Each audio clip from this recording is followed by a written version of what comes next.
Meron tayo ngayong baga gagawin na ah, para sa mga marurunong na alam na nila ito. So ang video na to ay para dun sa mga baguhan na gustong matuto, may kung karoon din ng kanilang sariling na idea.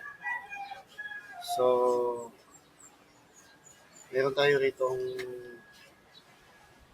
meron tayo ditong putol na nut. So, tatanggalin natin yan. Paano? Gagamit tayo ng welding machine. Yan, dito banda.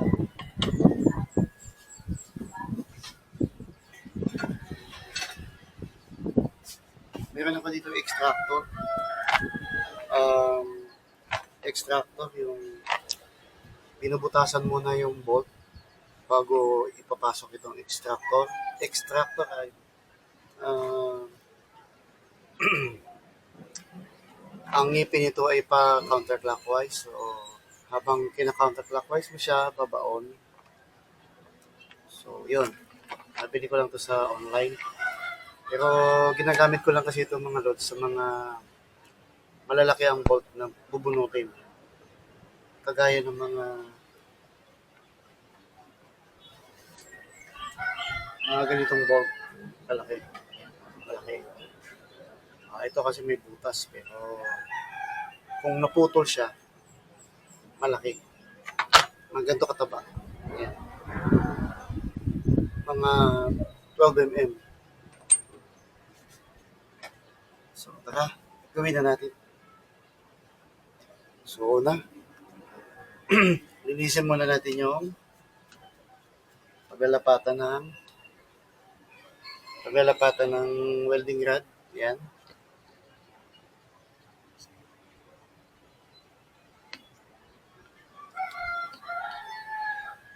Paglalapatan ng welding rod.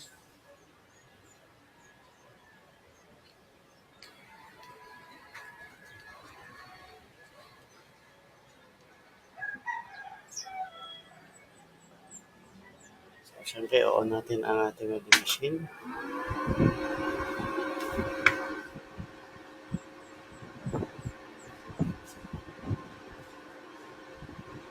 Gagamit tayo ng sunglasses.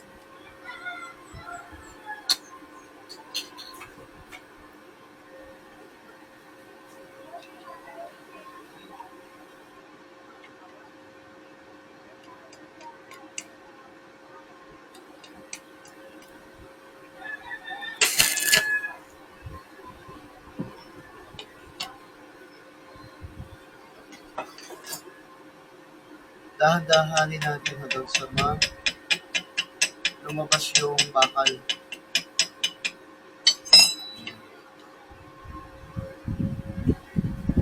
Tapos hindi masyadong mahaba yung rod. Hindi masyadong mahaba yung rod para makontrolado mo yung baon.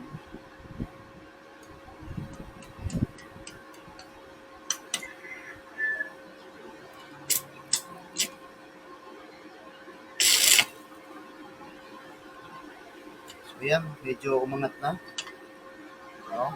Medyo umangat na siya.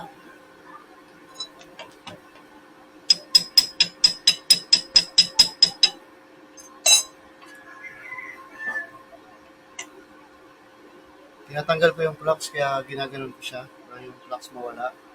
So maiiwan yung metal niya.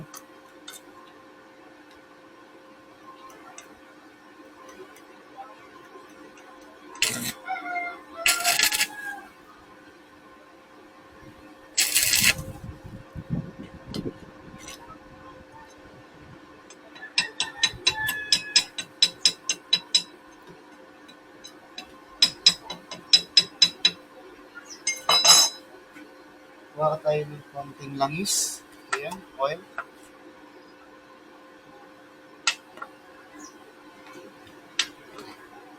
Mas madali ito kaysa sa magbari-bari na ka pa.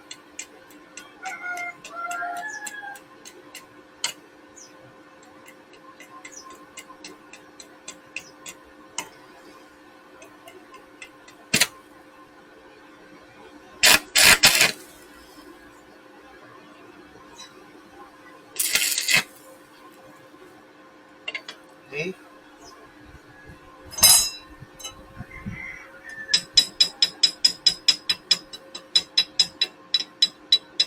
Yan o.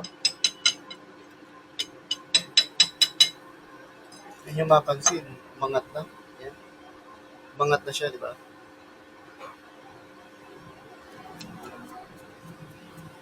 So, ayun o. Welding rod yan. Sundot-sundot lang para umangat. Hindi talaga umaangat yung tornilyo, kundi yung bakal ng welding rod ang umaangat. Tapos, kuha tayo ng pangito.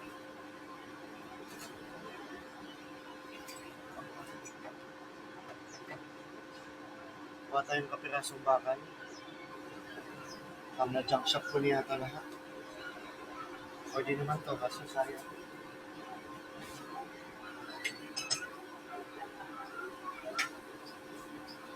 Ito na lang siguro.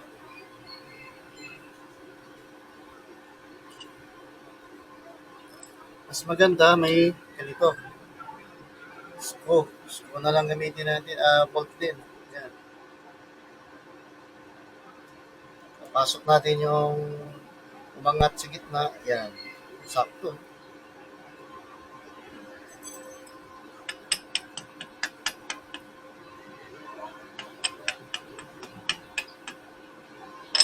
Sakto pala oh.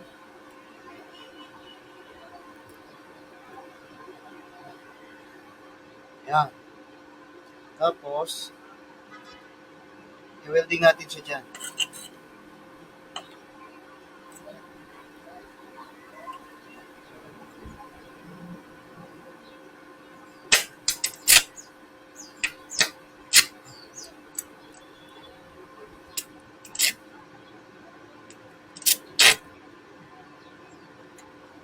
Lakas, welding.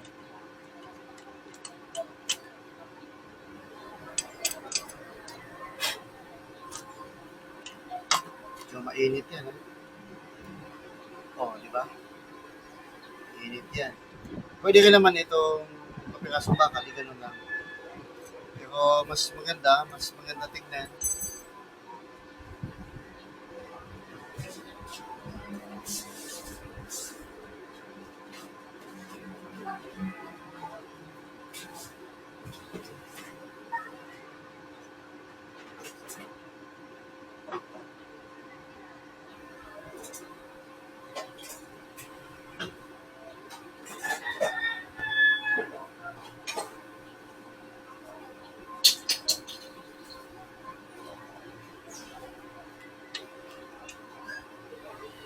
Ayun.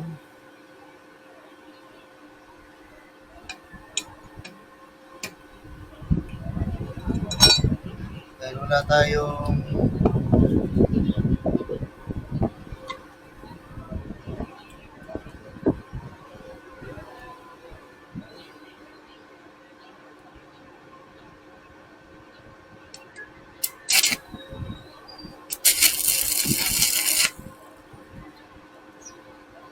right.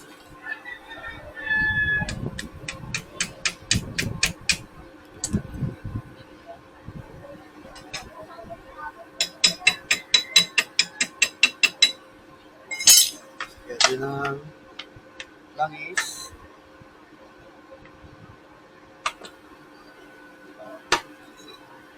Bago natin ikot-ikotin. Is yan. Is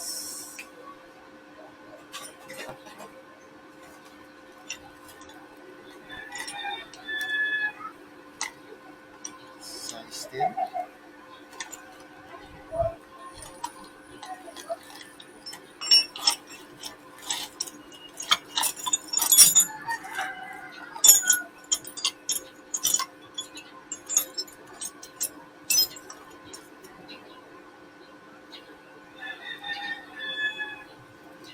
Yan o.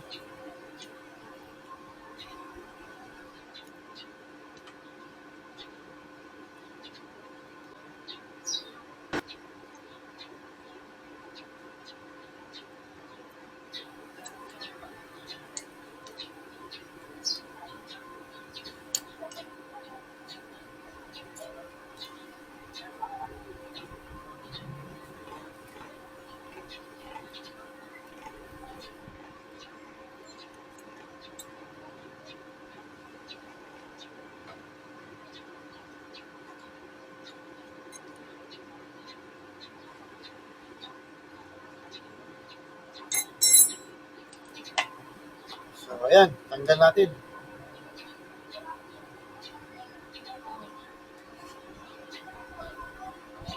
Tanggal na. Dito banda yun. Oh, ito yung bolt.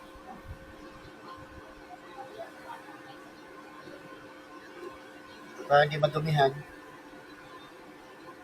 lagyan lang natin ng ganyan. Para hindi madumihan yung loob.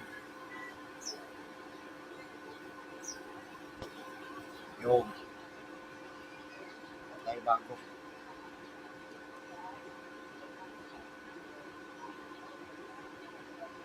Right.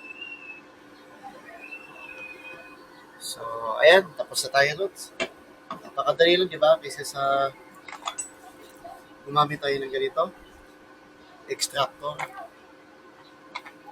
Extractor, ayan, oh. Yung binabarinahan muna bago i-extract. Mas medyo matagal yon. Ito, welding lang, pitik-pitik lang. Goods na. So, yan naman ang Lods. Bye-bye.